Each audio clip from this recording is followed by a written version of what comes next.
부전자전이란 말이 있습니다. 아버지의 모습이 자녀들에게, 아들에게 그대로 전해진다, 그런 말인데 실제로 그러죠. 자녀는 부모님을 닮죠. 외모도 닮고 성품 또는 기질, 재능 이런 것까지 다 닮아요. 또 가치관도 닮고요. 그래서 같은 직업을 가지는 경우가 많아요. 부모, 아버지가 가지는 직업이 아들에게도 이어지고, 계승된 것이 아니고 가치관이 맞아서 그렇게 되는 거죠. 여러분, 자녀는 왜 부모를 닮아요? 옛날식으로 표현하면 핏줄이 같으니까, 그죠? 그런데 좀 고상하게 말하면 유전인자가 같으면, 그죠? 그리고 또 함께 살아가는 그런 환경이 같기 때문에 닮지요.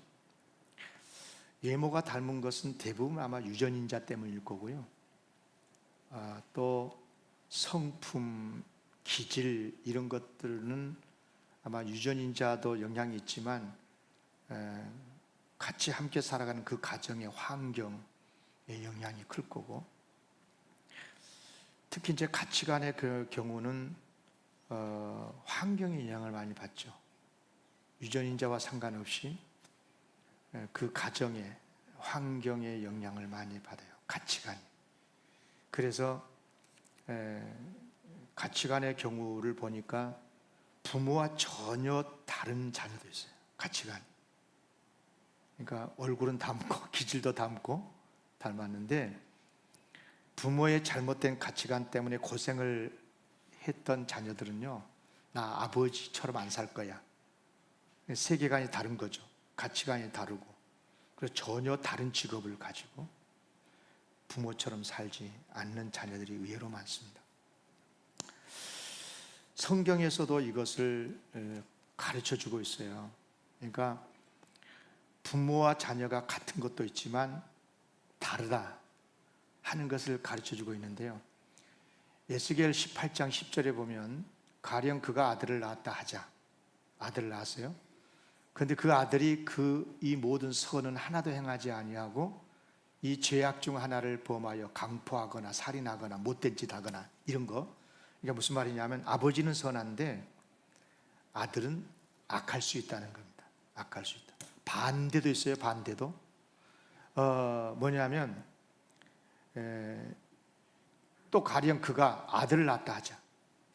그 아들이 그 아버지가 행한 모든 죄를 보고 두려워하여 그대로 행하지 않아. 아버지는 악해요. 못된 사람이에요. 그런데 자녀는 선할 수 있다. 선하다. 이제 그런 이야기인 것입니다. 그러니까 자녀라고 해가지고 다 부모를 닮는 게 아니다, 이 말이에요. 다 닮는 게 아니고 착한 부모 밑에서 악한 자녀가 있을 수도 있고, 악한 부모 밑에 있는데도 착한 자녀가 있을 수 있고. 자, 그러면서 성경은 또 이렇게 말씀을 합니다. 다시 말하면 신앙 각각이라는 거예요. 부모, 자녀 할 것 없이 다 각각이다. 영향은 좀 받긴 하지만, 그러나 어떤 악인이든, 그러니까 부모가 악인이든 자녀가 악인이든, 악인이 만일 그가 행한 모든 죄에서 돌이켜 떠나 내 모든 율례, 하나님의 말씀을 지키고 정의와 공의를 행하면 반드시 살고 죽지 아니할 것이라. 그 범죄한 것이 하나도 기억함이 되지 아니하리니 그가 행한 공의로 살리라. 그러니까 악한 부모 밑에 착한 자녀가 있고, 착한 부모 밑에 악한 자녀가 있고, 서로 바뀔 수도 있고, 그럴지라도 신앙이라고 하는 것은, 삶의 복이라는 것은 각각에 따라서 복이 임한다. 각각의 그 사람의 신앙에 따라서 구원을 받는다. 조금 영향은 있지만은, 여러분 성경에 보면요, 실제로 이렇게 정확하게 산 세대가 있어요. 할아버지, 아버지, 아들 연이어서 오늘 그 이야기를 하려고 그래요. 아하스, 히스기야, 므낫세, 이들은요 할아버지, 아버지, 아들 관계예요. 유다 왕국의 제12대, 13대, 14대째 왕이었던 사람들. 그러니까 할아버지 왕, 아버지 왕, 이 손자의 왕, 손자 왕, 이렇게 이제 3대에 걸쳐서 이 시간에 우리가 함께 살펴보려고 하는 거예요. 지난 주일에 우시야 왕의 이야기를 했죠. 우시야는 처음에는 하나님을 잘 섬겼어요. 그런데 나중에 교만해져 가지고 제사장만 집례할 수 있는 분향을, 성전에 쥐가 들어가 가지고 왕이라고 분향하다가 나병에 걸려서 정말 비참한 여생으로 생을 마감하지 않습니까? 여러분, 이스라엘 백성들은요, 나병을 굉장히 큰 병으로, 큰 벌로 여기죠. 그러니까 나병에 걸리면 성전에 못 들어가요. 아무리 왕이라도. 그러니까 우시야 왕이 나병에 걸리니까 자연스럽게 그의 아들 요담이 섭정을 하게 되고, 우시야가 죽는 날까지 섭정을 하고, 실제로 자기가 왕이 되는 기간은 얼마 안 되는데 아버지가 죽고 나자 자기가 이제 왕이 되는데요. 왜 요담 이야기를 하냐면 우시야 아들 요담이요, 평생 성전에 들어가질 않아요. 무서운 이야기예요.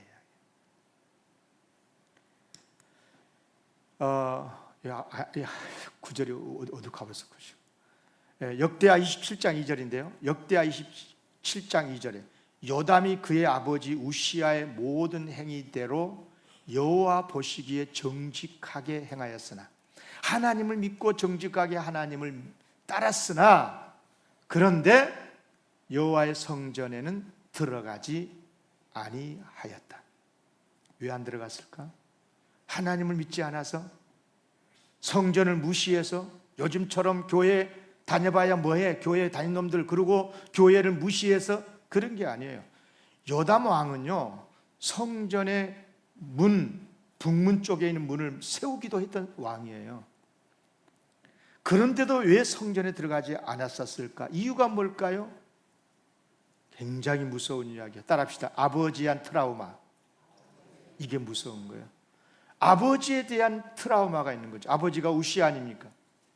성전에 들어갔다가 나병에 걸려갖고 나온 사람 아니에요. 아버지가 요즘으로 하는 교회 다니다가 병 들은 거예요. 쉽게 말하면. 그랬으니 그 아들이 성전에 가고 싶겠어요? 교회 다니고 싶겠어요? 여러분요, 아버지가 요담 왕이 성전에 들어가지 않는 이유가 물론 이제 하나님을 멀리했다는 뜻은 아니고, 아버지처럼 성전의 직무를 침범하지 않았다, 이제 그런 뜻으로 해석할 수는 있어요, 좋게. 그럼에도 불구하고 아버지 우시야 왕에 대한 트라우마가 있는 거예요. 우리 아버지가 성전에 들어갔다가 나병에 걸렸어. 그러면 나병에 아버지가 잘못해서 걸리긴 했지만 성전에 대한 부정적인 트라우마가 생기지 않겠어요? 야, 나도 성전 들어갔다가 괜히 또 어려움 당한 것 아니야? 이런 거. 그래서 평생에 성전에 들어가지 않았다는 거예요. 무서운 이야기입니다, 여러분. 경험이라는 게 굉장히 무서워요. 경험. 들어서 배운 것하고 내가 직접 경험한 건 달라요.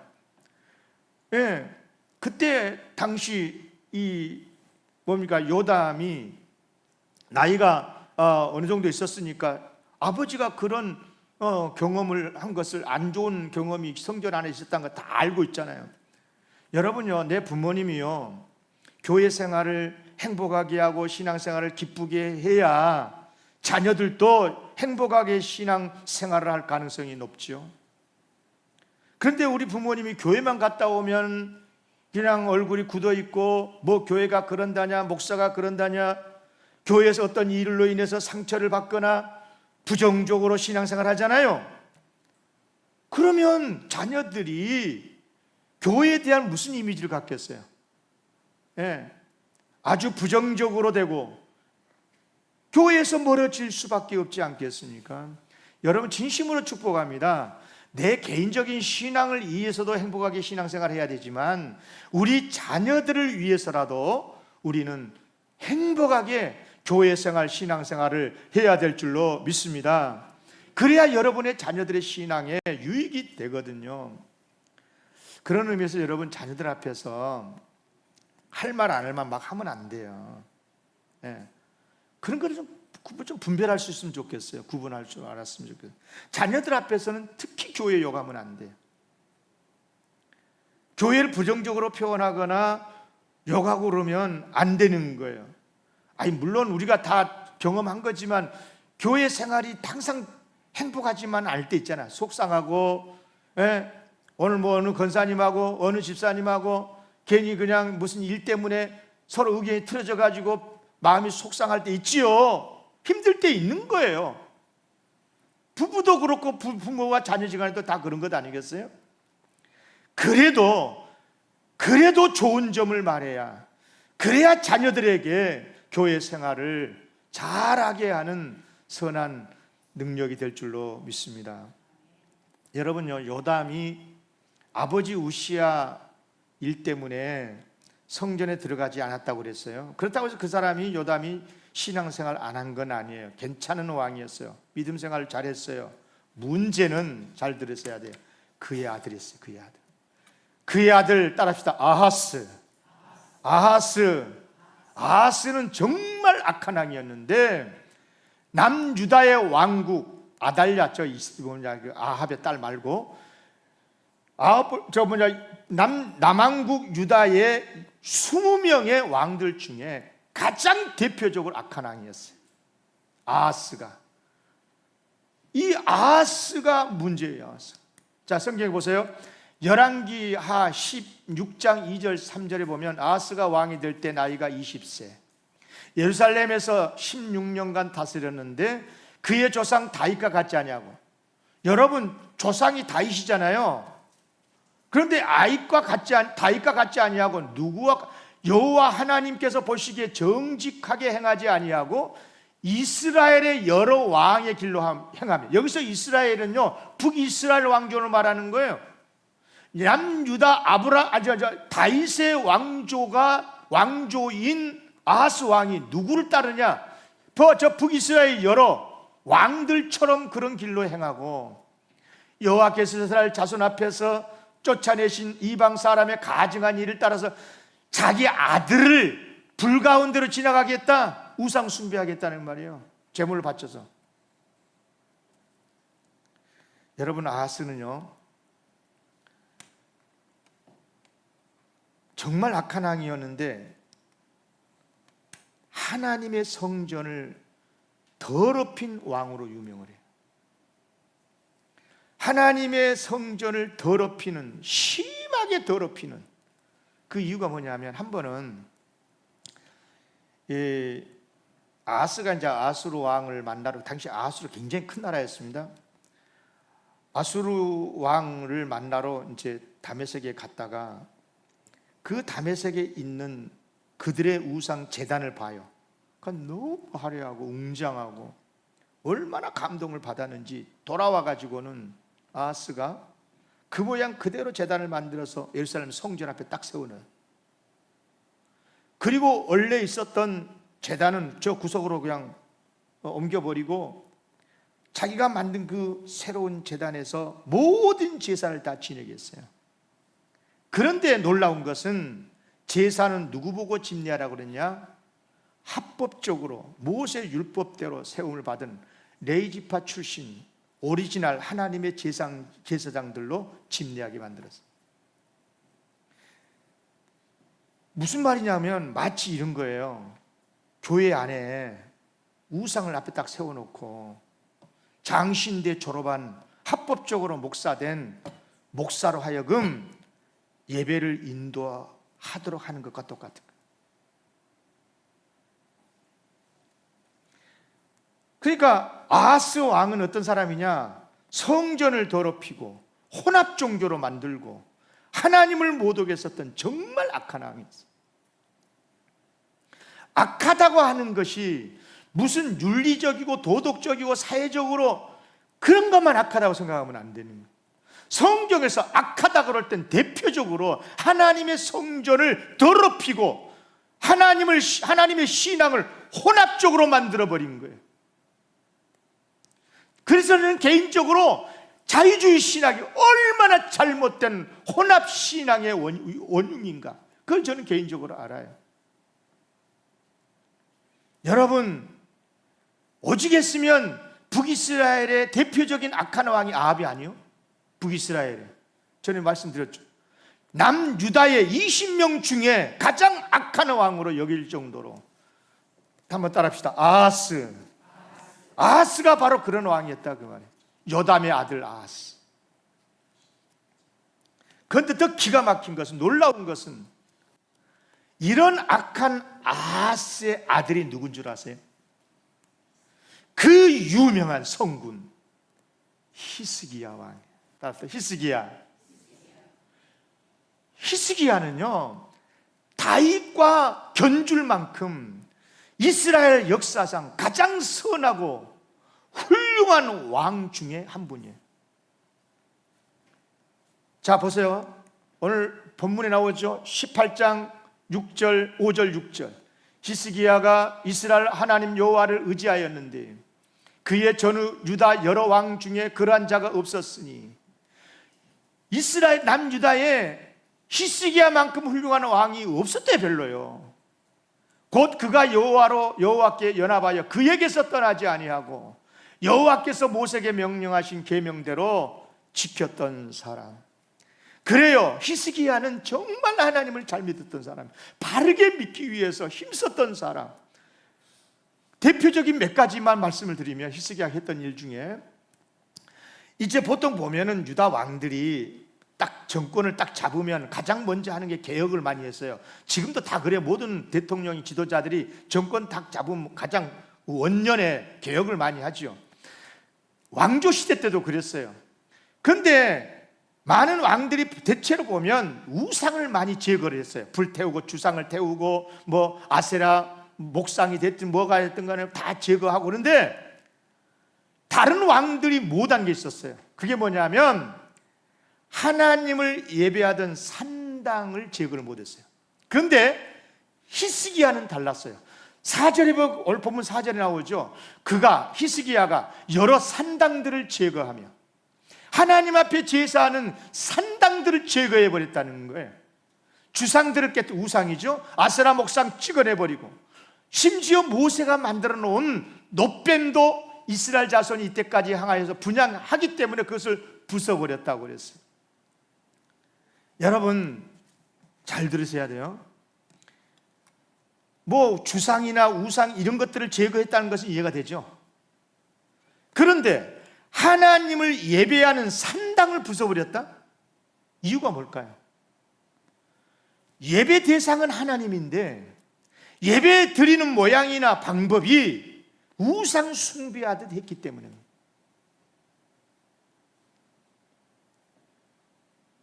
이전의 왕들은 우상은 없어도 산당은 아예 손도 못 댔는데, 이유는 뭐냐?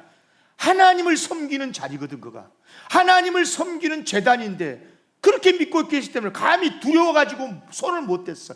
그런데 히스기야는 가감하게 부숴버렸어. 모양이라도 죄는 모양이라도 버리라고 그랬잖아요. 그러니까 이것은 하나님 앞에 예배하는 거룩한 예배 행위에서 어긋난다 싶으니까. 특히 구약시대 때는요, 제사 드리고 예배 드리는 모든 방법들이 다 율법에 있잖아요. 레위기에 나오잖아요. 그러니까 지금은 뭐 예배당 모습이나 예배 드리는 모습들이 목사님에 따라, 신학에 따라 조금 달라질 수는 있어요. 그렇잖아요. 예배당 모습 다 다르잖아요. 서울에 있는 교회당이다. 그렇지만 옛날 성전 예배는 달랐어요. 성전에 하나님께서 모세를 통해서 주신 그 말씀 그대로의 예배를 드리고 제사를 집례한 거예요. 제사장도 그렇게 세우고 말씀대로. 그런데 이게 그렇게 되지 않는 거예요. 자꾸만 바뀐 거야. 하나님 말씀대로의 산당이 아니라 세상의 문화의 영향을 받아가지고 다른 나라의 우상 제단처럼 그런 식으로 자꾸만 변질시켰다 그 말입니다. 그래서 히스기야는 그것을 제거해 버린 거예요. 심지어 모세가 만들었던 놋뱀까지도 부숴버렸다고 그랬어요. 여러분 잘 아시잖아요. 놋뱀이라는 게 모세가 만든 것 아닙니까? 광야에서 불순종하다가 불뱀에 물려 죽어간 이스라엘 백성들, 그러나 놋뱀을 쳐다보기만 했을 때 살아났던 그 신비스러운 놋뱀, 구리로 만들었다 놋뱀이 아니겠어요? 그러니까 사람들의 눈에 얼마나 신비롭고 얼마나 신성하고,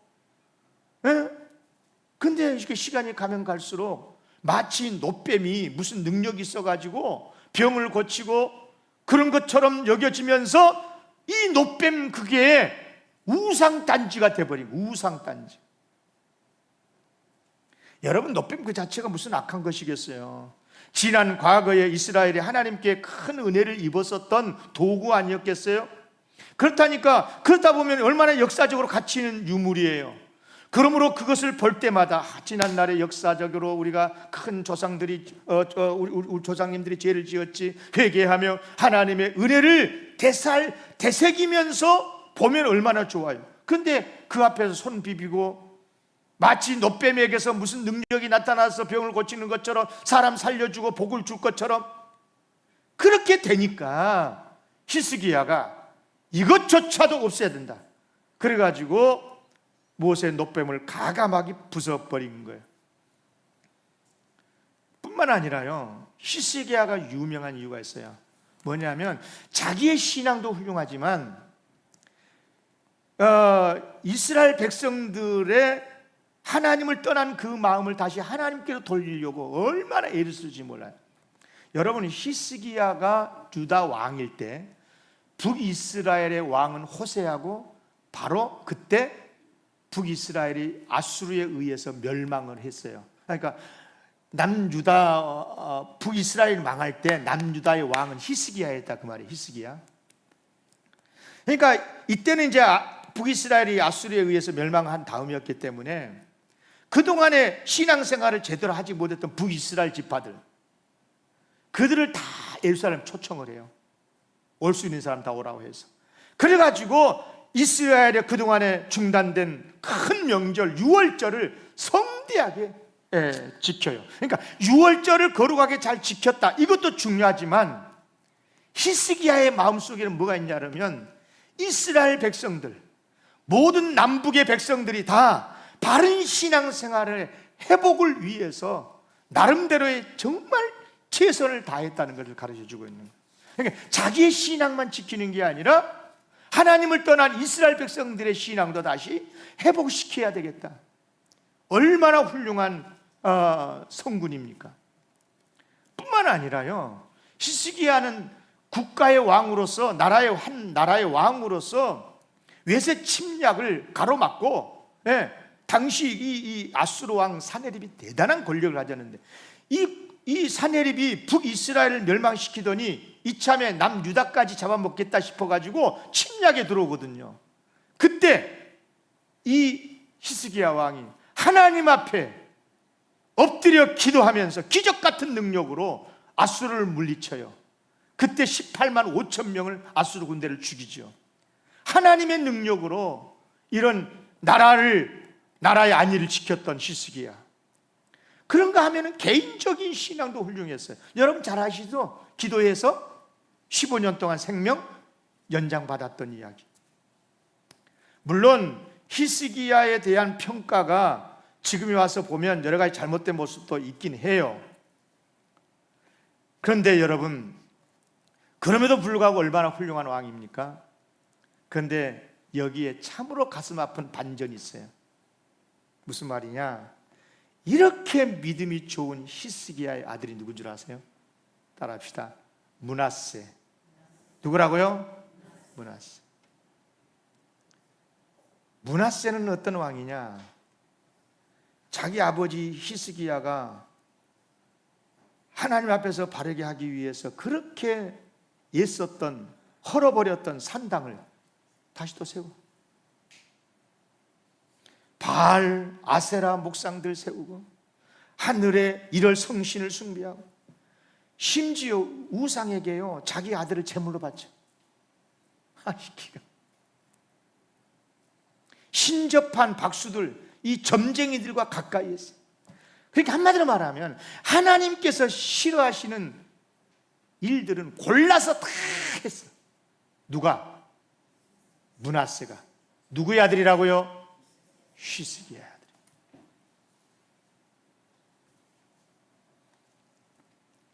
그래서 하나님이 얼마나 화가 나셨는지 남유다를 멸망시키기로 계획을 하십니다.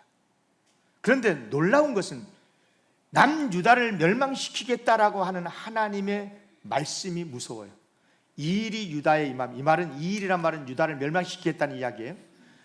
유다를 멸망시키는 이 일을 유다에게 그렇게 하겠다는 것은 곧 여호와의 말씀대로 그들을 자기 앞에서 물리치고 하나님 앞에서 물리쳐버리겠다는 거예요.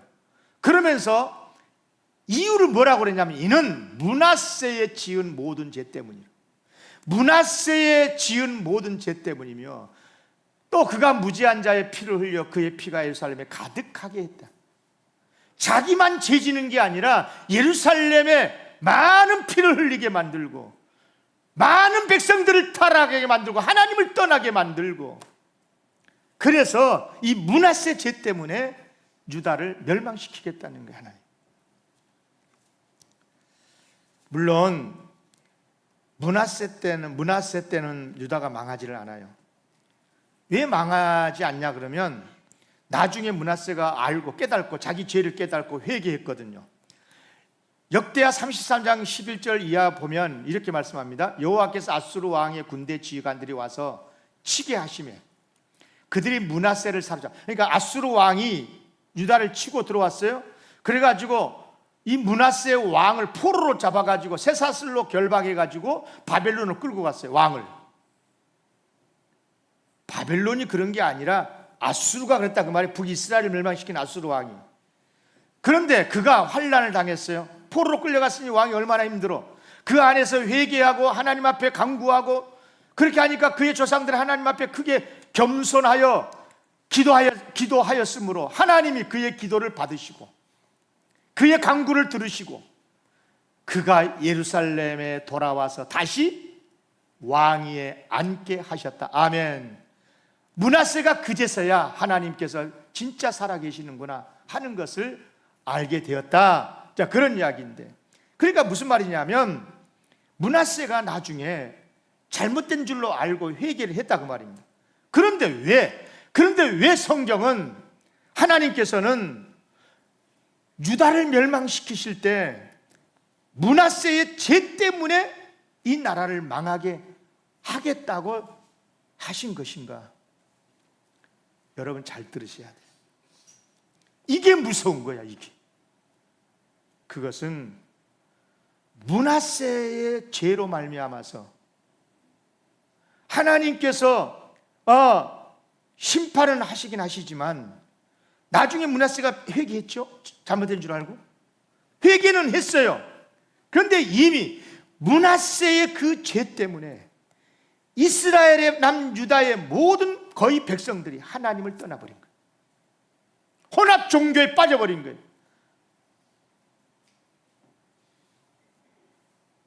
다시 돌이킬 수 없을 정도로 악한 죄악에 깊이 젖어들어 버린 거예요, 백성들이.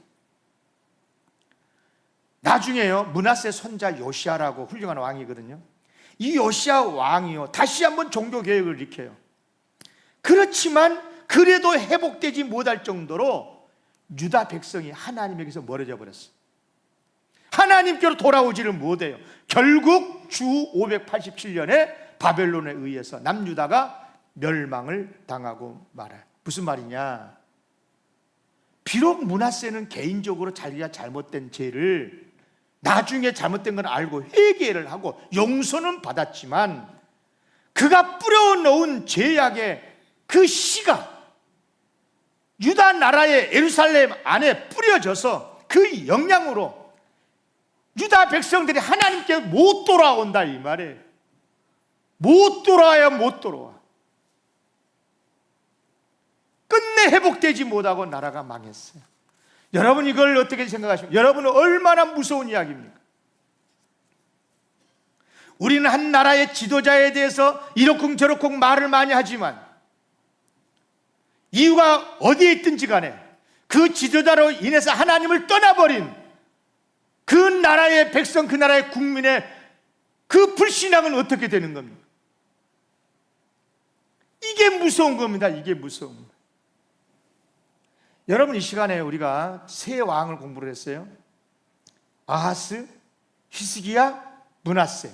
할아버지, 아버지, 아들로 이어지는 이 세 분의 왕들을 대략적으로 살펴보았는데, 여러분 잘 보세요. 앞에서 서두에서 말씀드린 것처럼 에스겔 선지자의 예언과 너무 맞지 않습니까? 아무리 아버지가 선해도 악한 아들이 있을 수 있고, 또 아들이 아무리 악해도 손자가 선하면 손자는 살게 되고, 아무리 악한 자라도 회개하면 용서를 받고, 그죠? 근데 문제는 그 악한 자로 인해서 이미 타락해버린 사회, 그 사회, 그 국민성, 하나님을 밀어내버리는 그 타락한 국민의 심정은, 그 마음은 하나님께 돌아오지 못할 정도로 하나님에게서 멀어져 버린 그 마음은 어떻게 되는 거예요? 그래서 나라가 망하는 거예요. 여러분, 무서운 이야기입니다. 무서운 이야기. 그래서 이 시간에 여러분에게 설교를 마치면서 두 가지를 여러분에게 꼭 말씀을 드리려고 합니다. 첫째는 뭐냐면, 사람을 판단할 때 함부로 그의 아버지를 보고, 그 아이는 뭐 어떻겠다, 그 할아버지를 보고, 그 집안을 보고, 그의 고향을 보고 그렇게 판단하면 안 돼요. 또 그 집안의 아들 한 사람 보고 그 가문을 함부로 판단해도 안 되는 거예요. 좋은 가문에서 악한 자식이 있을 수 있고요, 예? 나쁜 가문, 안 좋은 가문에서 선한 자식, 후손이 나올 수도 있는 거거든요. 굉장히 여러분 귀담아 들으셔야 돼요, 이야기를. 여러분, 그런데 그럼에도 불구하고 우리는 얼마나 많은 경우에, 예? 어떤 한 사람만 보고 그가 속해 있는 그 가정, 그가 속해 있는 그 교회, 이러네 저러네, 옳으니 그러니, 그 교회 다니는 그 사람 한 사람 잘못으로 인해서 모든 그 교회 다니는 모든 성도들을 다 폄하시켜버리고, 나쁜 그리스도인으로, 나쁜 성도들로 취급해버리고, 그러지 않습니까? 지금 우리가 보수에 속해 있는 사람들은 진보가 싫으니까 거기에 있는 사람들은 다 싫어지게 되고 반대일 수도 있고, 기가 막힐 이야기인 거예요. 이게 나라가 잘못돼 가고 있는 증거 아니겠어요? 여러분 보세요. 가문을 보고 판단하고, 고향을 보고 판단하고, 저 사람은 전라도 사람이니까 원래 전라도는 다 그래, 경상 사람이니까 경상도는 다 그래, 다 그럽니까? 그렇게 말하면 안 된다 이 말이에요. 무서운 이야기예요, 이게요. 한 젊은 목사가 실수를 했어. 그러면 젊은 목사는 다 그래. 늙은 목사가 실수를 했어. 그러면 늙으니까 다 그래. 다 그런 거예요? 얼마나 곡해입니까? 이보다 더 큰 곡해가 없는 거예요. 여러분 기억하세요? 하나님께서는요, 한 사람, 인간을 평가하실 때요, 기본적으로 다 개인적으로 대하셔요. 그 아버지를 보고 그 자식 보고, 그 자식 보고 그 부모 보고 그러지 않아요. 하나님은 개인 구원에 철저하게.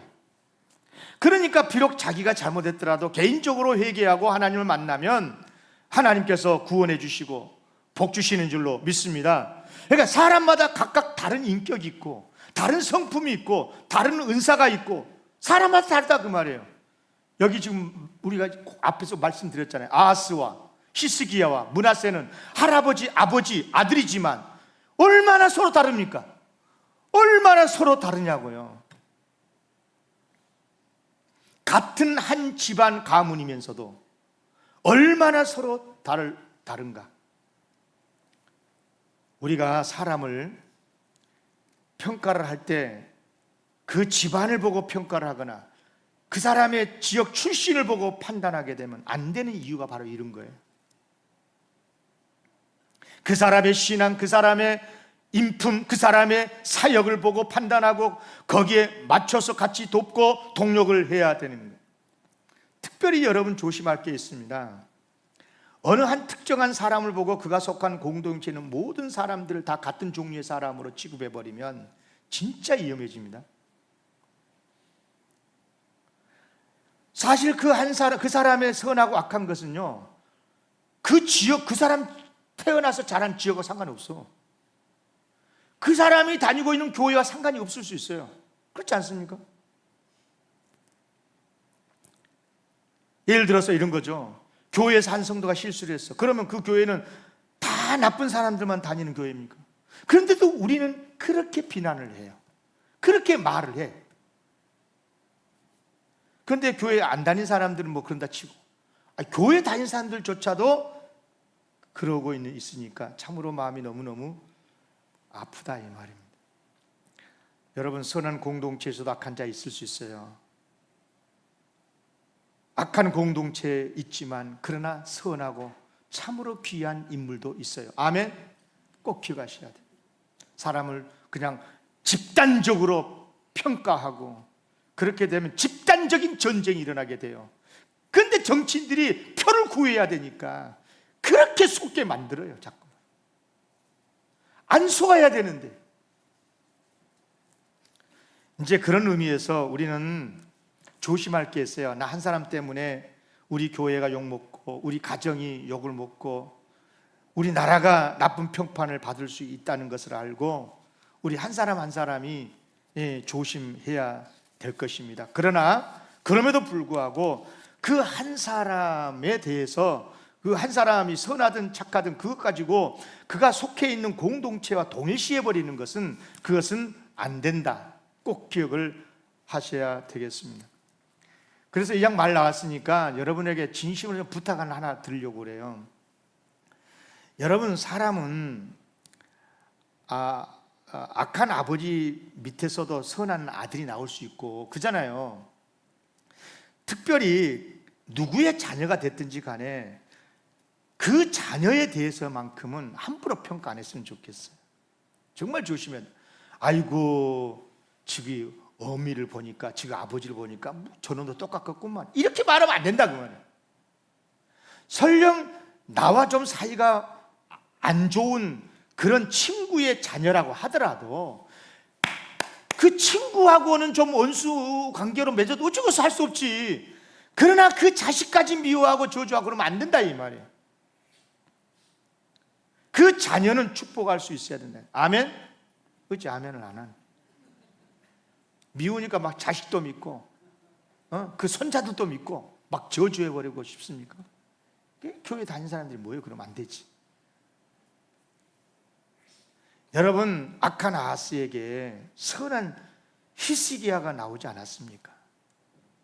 충분히 그럴 수 있지 않습니까? 또 부모가 선하다 그래가지고 꼭 자녀가 다 선한 건 아니거든요. 부모님이 예수 믿는다고 다 자녀가 믿는 것도 아니고. 여러분, 그 선한 히스기야에게 어떻게 악한 므낫세가 나올 수 있습니까? 이해가 안 되지만 그것이 현실이고, 그 위대한 사무엘 선지자의 자녀들이 다 하나님을 떠나고 우상 숭배하고 그러지 않았습니까? 그러므로 여러분, 신앙생활이라는 것은 기본적으로 부모님의 영향을 받고 자녀들의 영향을 받는 게 맞긴 하지만, 그러나 각각의 개인적인 신앙이고 개인적으로 회개하고 예수를 믿고 그래야 구원을 받는다는 것을 꼭 기억하시기를 바랍니다. 한 가지만 더 말씀을 더 드리면, 진짜 이것은 두려워서 하는 이야기인데 악의 뿌리가 얼마나 무서운가 하는 것을 여러분 꼭 알았으면 좋겠어요. 자, 어떤 사람이 기도하다가 신비한 체험을 하고 계시를 받아서 이른바 사람들을 모으고 이단 교주가 되었다 그럽시다. 이만이나 문선명이나 이런 사람 요즘 시끄럽죠. 그러다가 이 교주가 나중에 내가 잘못됐구나, 그것을 깨닫고 회개를 하고, 그리고 자기를 교주로 예수님으로 보혜사로 믿는 사람들에게, 야, 알고 봤더니 그거 다 틀렸더라. 내가 잘못 깨달았어. 그거 이단이야. 다 회개하고 하나님께 돌아가자. 그러면 물어볼게요. 여러분 대답해 봤어요. 그러면 그 집단에 이미 빠져있는 사람들이 어떻게 할 것 같습니까? 교주의 말씀을 듣고 아멘하고 우리 다 돌아갑시다, 영광교회로 갑시다, 그럽니까? 99% 안 들어와요. 못 돌아와요. 오히려 교주를 배반자라고. 이만희가 신천지를 세우고 교주가 되었던 것은 그 앞에 보혜사가 잘못된 걸 깨닫고 회개하니까 배신자라고 지가 신천지 만들어서 교주된 것 아닙니까? 대부분 교주들이 다 그런 거예요. 그러면 왜 못 돌아옵니까? 교주가 잘못했다고 선포를 하고 회개하고 돌아서면 그를 따랐던 사람들도 돌아와야 맞는데, 상식적으로 왜 못 돌아옵니까? 못 돌아오게 돼 있습니다. 오히려 교주를 배신자라고 하고 죽이고 새로운 교주를 세우고. 왜냐? 그를 따랐던 그 사람들은 이미 그 교리에 훈련되고 신앙이 돼버리고 인격이 돼버리고 인생이 되어버렸어요. 그동안에 시간 바쳐 물질 바쳐 헌신했던 그 집단, 그것이 진리인 줄 알았고. 그래서 여러분, 지금 무슨 말씀을 드리려고 그러냐? 잘못을 회개하는 교주는 인정하고 회개하고 구원을 받을 수도 있겠지만, 어떤 죄라도 다 용서받을 수 있으니까. 그러나 그가 뿌려놓은 죄악의 씨앗은, 사람들의 심령 속에 뿌려놓은 그 악한 이단의 씨앗은 이미 뿌리 내려서 자라고 있는 그 사람들, 주님께 못 돌아간다 이 말이에요. 여러분, 우리 하나님은 어떤지라도 회개하면 용서해 주시죠. 믿습니까? 그러나 그 죄로 말미암아서 이미 상처받고 악해져 버린 심령을 가진 사람들은 어떻게 되는 것입니까? 누가 책임을 져야 되는 것입니까? 여러분, 우리가 좀 조심스럽게 할 말이 있습니다. 나는 죄를 지어도 금방 회개합니다. 하나님 얼마나 좋으십니까? 다 용서해 주지 않습니까? 맞는 말이에요, 사실은요. 그렇게 해야죠. 그러나 여러분, 쉽게 말할 게 아닌 것은 나의 그 악한 행동 때문에 이미 상처받고 이미 하나님에게서 멀어져 버린 그 사람들은 어떻게 하는 것입니까?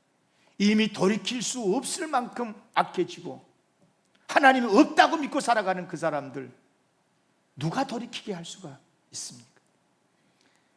그래서 나라도 망하는 것입니다. 므낫세가 나중에 회개했지만 므낫세가 뿌려놓은 죄악으로 말미암아서 유다 백성이 하나님께 돌아오지 못하고 멸망했던 것처럼, 그래서 결론은 세 가지입니다. 다 같이 크게 읽겠습니다. 시작. 부모는 악해도 자식은 선할 수 있고 부모는 선해도 선할 수 있다. 무슨 말이냐면 철저하게 영향은 주고받을 수 있지만 각각의 개인의 인격이고 개인의 영혼이고 개인의 삶이다, 그런 뜻인 거예요. 그러니까 우리 각자가, 우리 부모님들이 잘못했고 실수를 하는 부모라 할지라도 그것 때문에 기가 죽고 그럴 필요 없고 예수 잘 믿고 구원받고 선한 일을 해야 될 줄로 믿습니다. 두 번째, 다 읽겠습니다. 시작. 사람은 다 다르다. 그 사람의 주변 환경만 보고 사람을 판단하면 안 된다. 그 부모가 어쩌느니, 그 지방이, 그 지역, 그 출신이 어디니, 어느 학교 나왔느니, 그거 다 물론 조금의 영향은 있겠지만 사람은 다 다를 수가 있는 거예요. 꼭 기억하시고 사람을 함부로 평가하면 안 된다, 그 말입니다. 꼭 굉장히 중요한 이야기입니다. 그 다음에 세 번째, 시작. 죄는 용서받지만 그 결과는 우리 삶에 무서운 영향을 미친다. 그래요, 어떤 죄라도 나중에 깨닫고 회개하면 용서되고 구원을 받은 게 맞아요.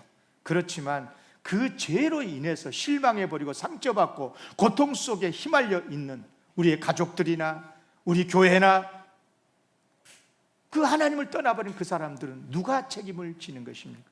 그래서 끝까지 돌아오지 못하고 가정이 어려워져 버리고 나라가 망해져 버리고 이런 길까지 갈 수도 있다는 것을 우리는 역사에서 배우게 되는 것입니다. 이런 말씀 속에서 우리는 항상 하나님 앞에 겸손하게 믿음으로 서야 될 줄로 믿습니다. 기도하겠습니다. 하나님 아버지, 감사합니다. 오늘 또